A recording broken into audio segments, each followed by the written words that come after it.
Hi, this is Kelly with Homesteading Hints again, and today we're going to talk a little bit about something fun that we did actually to a tree that died. This thing I'm standing in front of is a Colorado Blue Spruce that when we moved in 10 years ago was not looking very well. And over the years has actually died. It's probably been dead for about 4 years now completely. As you can see, it's completely covered and looks completely alive. That's what makes it fun though. This is my wife Libby's idea. She thought, let's see if we can just have some vines climb it and things like that, which we did. And the reason for doing that is we actually wanted to have a place for our birds to come. We have some bird feeders on the other side. There's some actually right inside there. We don't feed them usually during the summer. But during the winter, the birds always like to come in here, and they actually still like to nest in there. So it is actually a good place for the birds still to get in and out and hide. And if we'd have cut the tree down, we would have lost all this area where the birds came into our feeders, and it would have just kind of opened it up. This is actually the southeast side of the house. So it would have opened everything up, and we actually preferred to keep it kind of covered and everything. So we went ahead and just decided to try and put some vines up. And as you can see, they've obviously worked out really well. They've probably been up for 6 or 7 years, I think, since we started most of them. You can see the sweet autumn clematis is the one that's blooming right now. And you can see it goes a good 2/3 of the way up, and actually does go all the way up on some sides. It looks really, I mean, it's blooming really well right now, and it's going to continue to bloom, which actually helps out the hummingbirds and all of the other bees and things like that, as well as the pollinators. So it's a really good climber. Now, I would say one thing about the sweet autumn clematis is you have to be careful because it also can take over. We have quite a few different ones kind of climbing up and around, and the 9 bark they're getting into that, we'll have to rip that kind of stuff out of there.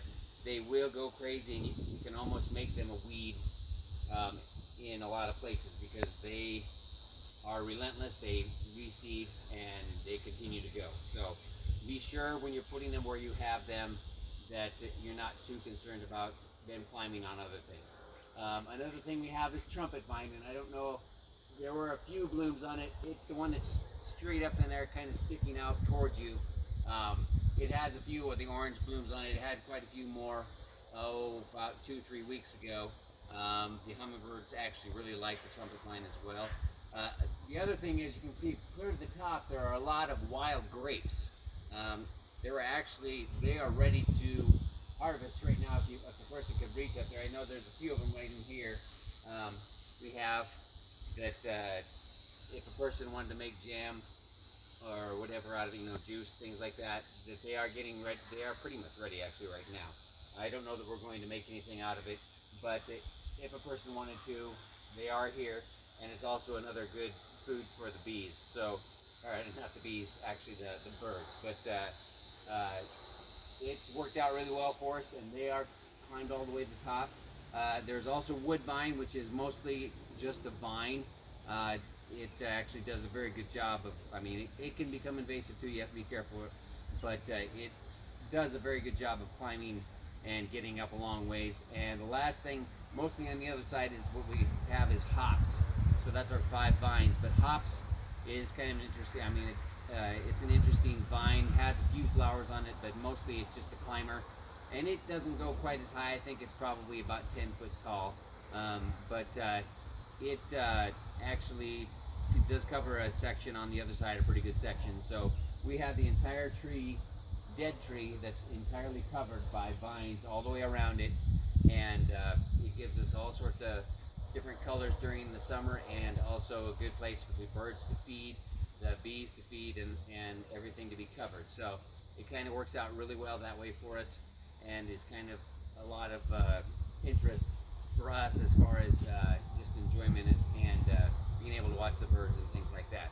And we also are curious to see how long it lasts, if the tree can even fall over, if it eventually rots and breaks off at the ground, if these vines will actually just not allow it to fall over until we want it to.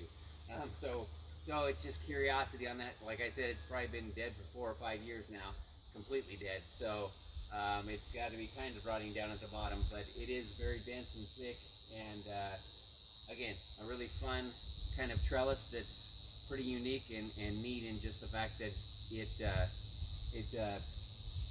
is now looking like an entirely live tree. So just a fun thing to look at, and actually always just kind of a reminder to think outside the box on things, and not always think that everything has to be a certain way, because obviously this looks as good as any tree does during the summertime, and most people don't even know it's actually not a tree.